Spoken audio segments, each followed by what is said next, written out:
selamat datang di podcast Latsar hari kedua. Saya, Dito Alfarizi, akan menemani kalian membahas sebuah topik yang sangat dekat dengan kehidupan kita sehari-hari, yaitu warisan yang tergerus, misi generasi muda menjaga identitas Indonesia.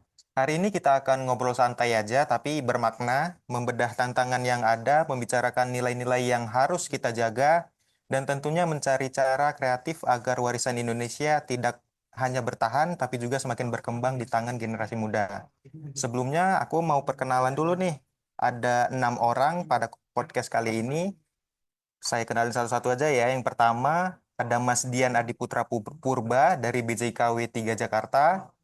Terus ada, Halo, ya halo, terus ada Mbak Dina Rahayu dari BPIW. Halo Mbak. Hai. Kemudian ada Mbak Diah Kumala, sama nih, dari BPIW juga. Halo. Halo, Mas. Kemudian ada Mbak Dita Solihati dari Biro PBMN. Halo Mbak. Halo. Selanjutnya ada Mbak Dian Verinda dari BKO. Halo Mbak Dian. Halo. Dan yang terakhir ada Mbak Dia Lutfiah dari BPIW juga nih. Halo Mbak. Halo, Mas. Oke, langsung saja ya kita masuk ke diskusi. Nah, pertama-tama nih, menurut kalian apa sih sebenarnya identitas nasional itu? Saya mau coba ya Mbak Dina. Coba pendapat Mbak gimana Mbak?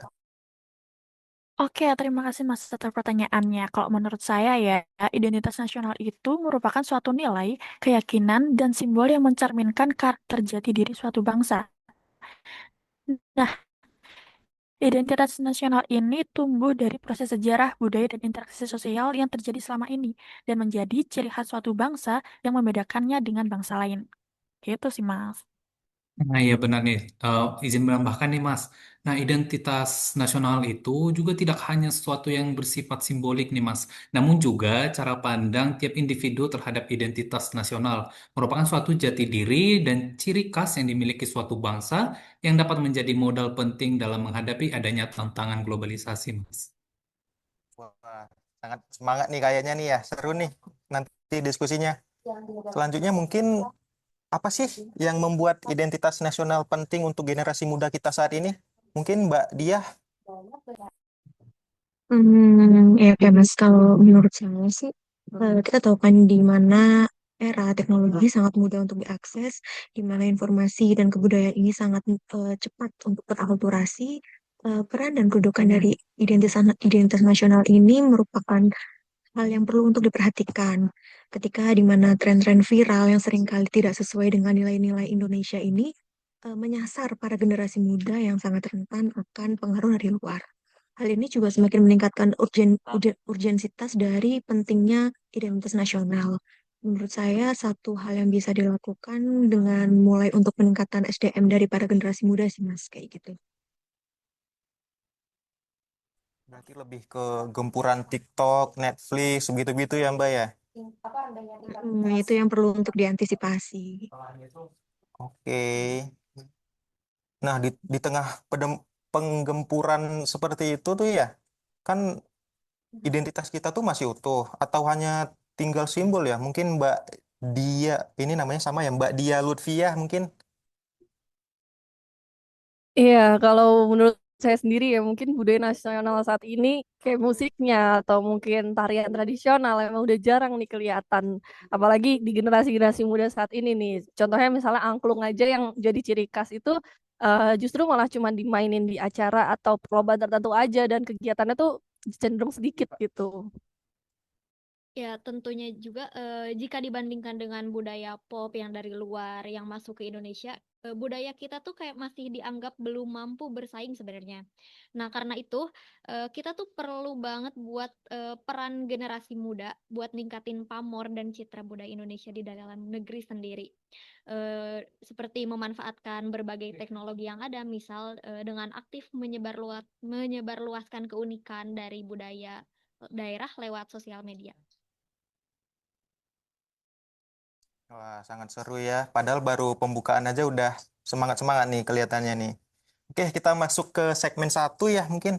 Segmen satu itu tantangan di era globalisasi. Globalisasi itu kan membuka akses ke budaya luar nih kan ya. Itu menurut kalian itu positif atau negatif sih, Mbak Dian? Kalau menurut saya tentu ada sisi positif dan negatifnya, Mas. Misalnya saja secara positif, globalisasi itu bisa nolong kita buat ningkatin akses terhadap keragaman budaya. Karena kan dengan adanya globalisasi itu banyak budaya yang masuk ke daerah kita. Terus dengan globalisasi kita juga dapat mempercepat transfer informasi dan juga ilmu pengetahuan. Serta dengan globalisasi kita juga dapat mendorong pertumbuhan ekonomi di negara kita dengan adanya berbagai kemudahan yang dapat kita temui. Namun di sisi lain, globalisasi ini juga memberikan dampak dan nilai yang negatif juga buat bangsa. Misalnya dengan mudahnya budaya lokal yang masuk, maka dengan mudahnya budaya luar yang masuk, maka akan membuat budaya lokal kita semakin memudar. Lalu kita juga itu juga berefek kepada nilai konsumtif masyarakat kita yang semakin meningkat, serta nanti juga bakalan muncul itu sikap individualisme yang jelas itu tidak sesuai dengan budaya kita. Maka kita tuh menjadi penting gitu untuk menghadapi globalisasi dengan peningkatan SDM supaya tidak terjadi dampak-dampak negatif yang timbul kepada bangsa kita sendiri. Begitu, Iya, benar Mas. banget. Makanya dalam menghadapi globalisasi itu kita nggak cukup cuma ikut tren. Kita perlu bekal, terutama peningkatan kualitas SDM yang paham siapa dirinya, dari mana asalnya, bagaimana budayanya, dan kita bisa memfilter mana nilai yang bisa diadopsi dan mana yang enggak. Nah, dengan begitu kita bisa tetap relevan di era global tanpa kehilangan akar sebagai bangsa Indonesia. Gitu, Mas. Oke, kita bahas contoh konkretnya aja deh. Apakah kalian itu pernah ngerasa lebih, dalam tanda kutip, terhubung nggak sih dengan budaya asing daripada budaya sendiri, Mbak Dian? Oh, untuk contoh konkret ya, Mas. Sorry, Mas ya, sorry, sorry. Iya. Nah, pernah sih Mas, misalnya nih, dulu waktu kecil nih Mas, waktu saya masih kecil nih di kampung, saya lebih sering nonton film atau dengar musik luar negeri nih Mas, dibanding mengenal lagu daerah sendiri saya Mas. Tapi setelah belajar lagi tentang budaya lokal, seperti makanan khas, tarian, atau tradisi di daerah saya, justru ini Mas yang bikin saya sadar kalau budaya kita itu nggak kalah keren kok dan malah bikin bangga nih Mas. Kalau dari saya pengalaman pribadi, sebenarnya saya dulu sangat Korea banget Mas. Saya dulu sangat K-popers, mulai dari dengerin lagu, nonton drakor, sampai fashion. Bahkan dulu saya pernah belajar bahasa Korea dan menulis nulis Korea gitu. Di saat itu saya mikir, oh itu normal gitu. Namun saya juga berpikir kok bisa ya budaya budaya luar, contohnya Korea ini dikemas dengan sangat menarik sampai sebegitunya banyak peminatnya dan contohnya budaya Korea ini kan sampai sekarang masih terus berkembang lah. Mulai saat itu saya juga seperti Mas Dian tadi mulai melihat kembali sebenarnya budaya Indonesia itu seperti apa.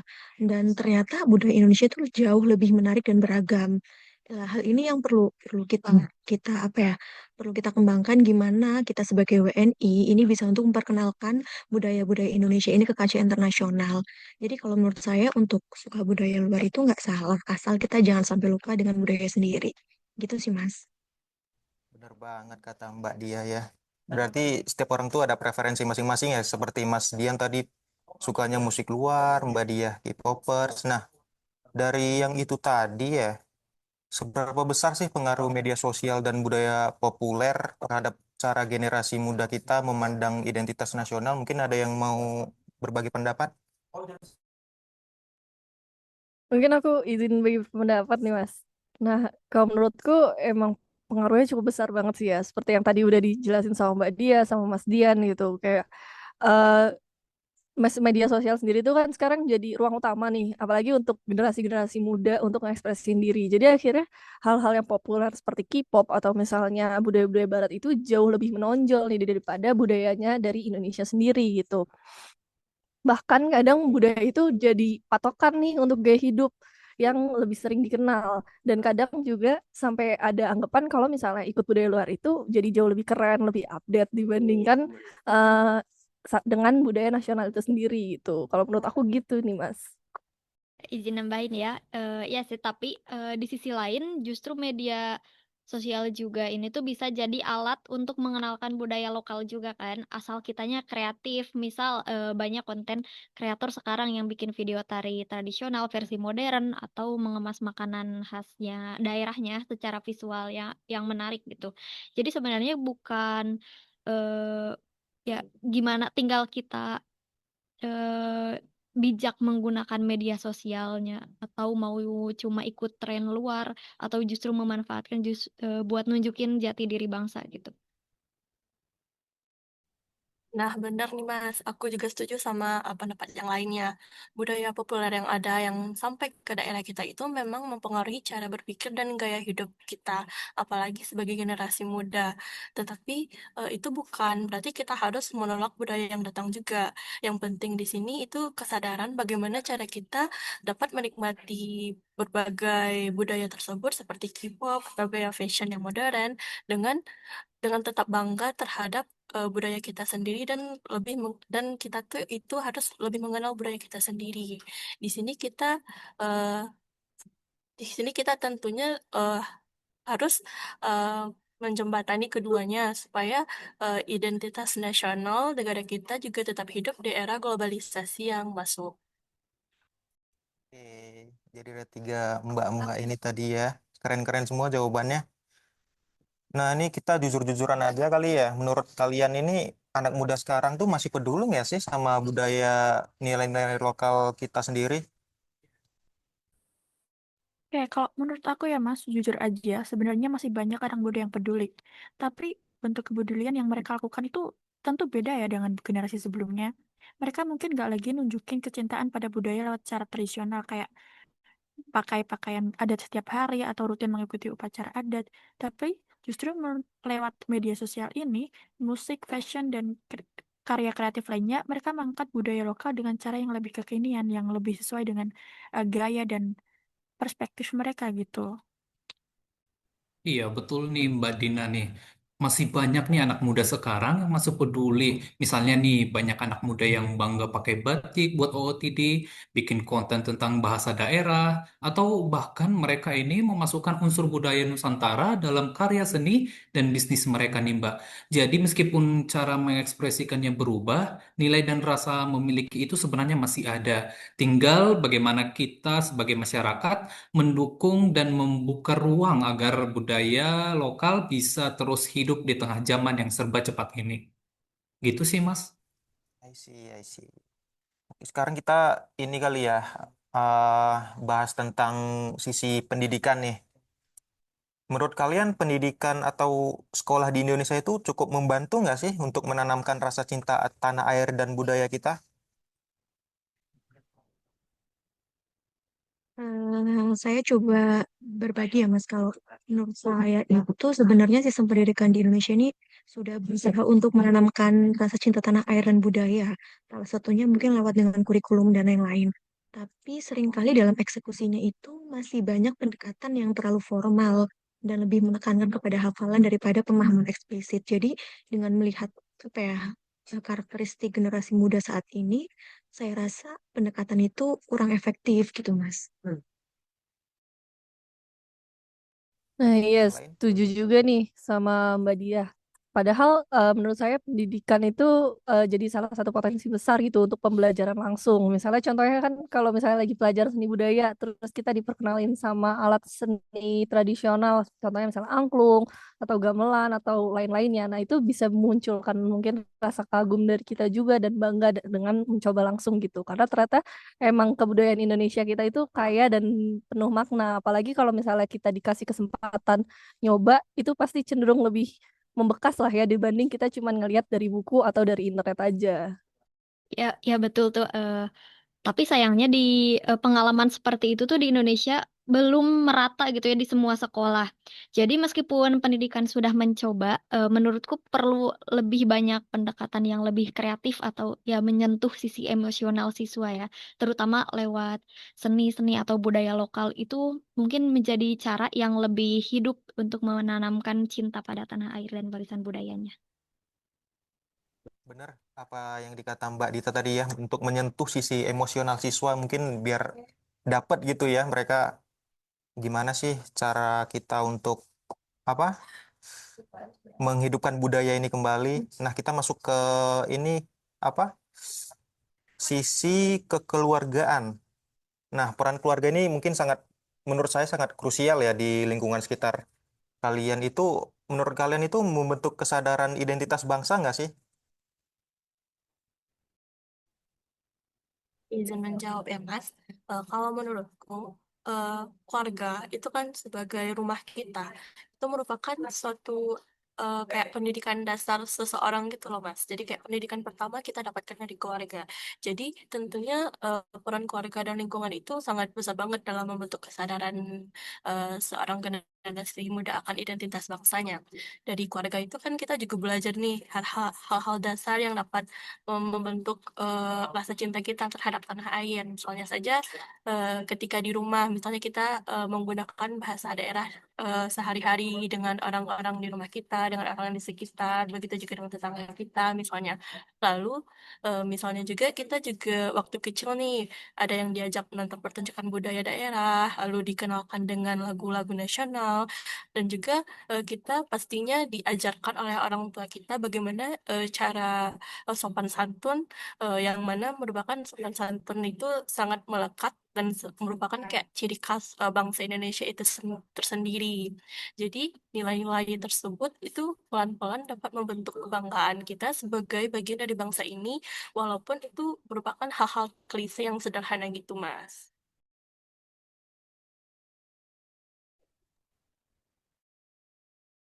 Saya izin masuk, Mas, sepakat banget sama Mbak Dian. Lingkungan itu memang nggak kalah penting untuk membentuk itu semua ya. Saya kan berasal dari desa ya. Nah, waktu ditinggal di desa, itu saya sering lihat eh, tradisi gotong royong, upacara adat atau perayaan hari kemerdekaan itu semua dilakukan bareng-bareng bersama warga gitu, Mas. Nah, itu semua tuh bikin saya menjadi bagian yang real dari komunitas yang punya akar dan budaya sendiri. Bahkan hal-hal kecil seperti menyapa tetangga, menghargai perbedaan, dan menjaga kebersihan lingkungan itu juga bagian dari identitas bangsa yang terbentuk dari keseharian. Nah, jadi menurut saya, sekolah itu bisa memberikan dasar teori, tetapi keluarga dan lingkunganlah yang yang membuat nilai-nilai itu bisa terasa nyata dan hidup bagi masing-masing pribadi kita. Seperti itu. Bagus banget jawabannya. Berarti semua diawali dari keluarga ya. Ini kita masuk ke segmen 3, tapi sebelum itu kalian kalau yang haus boleh minum loh, santai aja kita ya. Kita masuk ke gimana sih cara anak muda tetap bisa relevan secara global tanpa kehilangan jati diri nih sebagai orang Indonesia. Soalnya ini kita kan Indonesia, kita harus bangga gitu ya jadi orang Indonesia. Mungkin Mas Dian boleh jawabannya Mas?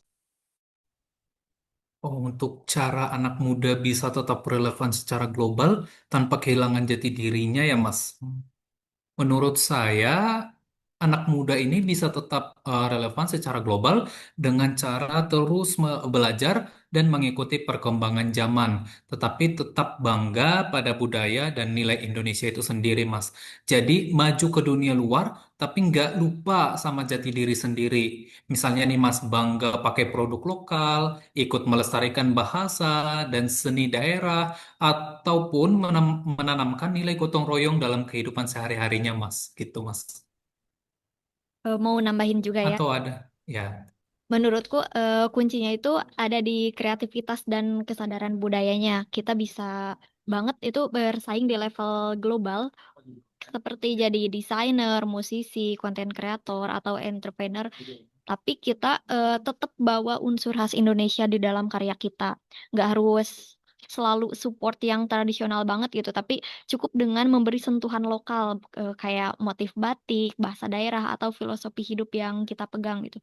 Dunia sekarang justru menghargai yang lebih otentik atau unik gitu. Dan kita punya itu semua. Yang penting jangan sekedar meniru tren luar, tapi cari cara buat nyisipin identitas kita di dalamnya. Kalau boleh nambahin ya Mas, kalau eh, berdasarkan pengalaman, menurut aku anak muda Indonesia juga perlu untuk punya kesadaran literasi. Artinya tidak hanya bangga ataupun tahu budaya sendiri, tapi kita juga harus tahu maknanya, asal usulnya. Karena di balik nilai suatu budaya itu banyak banget esensinya. Contoh aja dulu pernah saya ikut konferensi di luar negeri, saya sempat ketemu sama beberapa teman di sana dan waktu itu saya bawa souvenir dan di saat itu saya juga sembari memperkenalkan asal-usul dari souvenir itu dan hal-hal sederhana seperti itu sebenarnya menarik bagi orang luar gitu dan ini semakin meningkatkan bagaimana peran generasi muda untuk memperkenalkan budaya Indonesia di kancah internasional. Itu sih Mas. Oke, selanjutnya mungkin kita langsung ke kesimpulan aja kali ya, soalnya untuk mempersingkat durasi juga nih. Berdasarkan apa yang udah kita bahas tadi nih, menurut kalian apakah kondisi yang terjadi saat ini itu jadi tanda kehancuran atau justru jadi peluang untuk berkreasi lebih luas ya? Mungkin ada yang mau share pendapatnya? Iya, izin Mas. Menurut saya ya, kondisi saat ini, yang terjadi saat ini itu justru menjadi peluang untuk bisa berkreasi lebih luas. Nah, tantangan yang ada saat ini bisa mendorong kita untuk lebih kreatif dan inovatif, mencari cara-cara baru yang dalam berkarya, dan memanfaatkan teknologi serta kreativitas untuk memberikan solusi. Nah, dengan pola pikir yang positif ini, situasi yang sulit bisa menjadi momentum lahirnya ide-ide segar yang bermanfaat bagi masyarakat. Tapi ini Mbak Dina, kalau dilihat dari sisi negatifnya nih ya Mbak, kondisi saat ini bisa menjadi tanda kehancuran nih jika kita lengah dan tidak mampu beradaptasi. Perubahan yang cepat ini dapat mengikis nilai-nilai, melemahkan persatuan, dan membuat generasi muda kehilangan arah jika tidak dibekali dengan identitas nasional yang kuat nih Mbak. Artinya semua bergantung pada bagaimana kita menyikapi perubahan tersebut sih Mbak. Kalau boleh nambahin, saya melihat kondisi ini tuh bisa dimanfaatkan sebagai peluang dan di sisi lain juga merupakan tantangan bagi perkembangan bangsa. Memang kita bisa melihat bahwa ada resiko untuk pergeseran nilai dan lunturnya nilai budaya jika kita sebagai generasi muda itu pasif. Namun di sisi lain ini juga merupakan kesempatan atau peluang kita untuk dapat menguatkan identitas nasional dan juga memperkenalkannya melalui ide kreasi yang relevan dan juga dengan memanfaatkan perkembangan teknologi saat ini. Jadi dengan memadukan kearifan lokal dan juga kemudahan teknologi dan globalisasi ini menurut saya dapat meningkatkan peluang untuk memperluas pengaruh positif budaya kita di kancah internasional. Gitu aja sih Mas, kalau dari saya. Berarti ada yang berbeda pendapat ya tentang itu ya. Nah, kita masuk ke yang terakhir aja nih. Gimana sih caranya agar identitas bangsa Indonesia itu dapat tetap lestari di tengah dalam kutip liarnya akses terhadap dunia luar? Nilai-nilai apa aja sih yang perlu kita tanamkan? Nah, kalau menurut saya nih Mas, eh, identitas bangsa itu nggak bisa dijaga cuman dengan simbol nih, tapi emang harus ditanamin sejak dini, terutama lewat pendidikan karakter. Jadi generasi muda tuh memang perlu dibekali pemahaman tentang sejarah, budaya, dan bahasa daerah, supaya mereka nggak cuma tahu aja, tapi mereka juga bisa bangga dengan warisan bangsanya sendiri. Dan nilai-nilai yang harus ditanamkan mungkin seperti nilai-nilai nasionalisme, gotong royong, serta rasa hormat pada keberagaman itu bisa menjadi pegangan saat bersikap dan berinteraksi, baik online maupun offline. Nah, ya alih-alih menjauhi dunia luar, kita justru perlu memanfaatkan untuk mempromosikan identitas bangsa.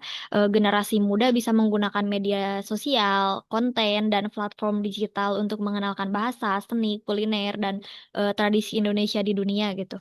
Nilai-nilai yang perlu ditanamkan itu ya kreativitas, kebanggaan terhadap budaya sendiri, dan tanggung jawab dalam memanfaatkan teknologi secara positif.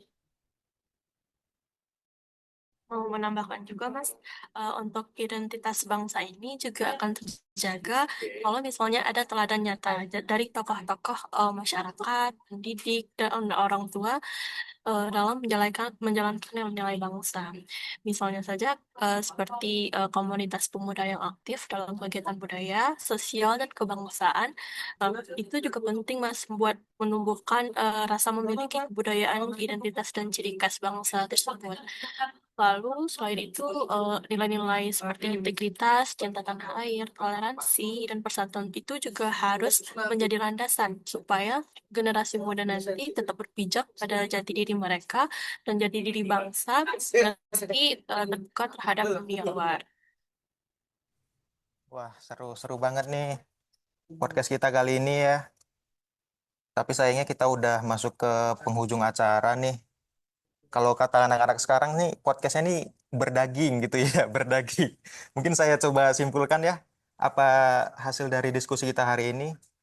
Kita semakin sadar bahwa menjaga identitas bangsa bukanlah tugas segelintir orang, tapi tanggung jawab kita bersama, khususnya generasi muda yang akan menjadikan penerus bangsa ini. Nah, warisan budaya dan nilai-nilai luhur itu bisa dibilang sebagai pondasi yang membuat kita berbeda sekaligus istimewa di mata dunia.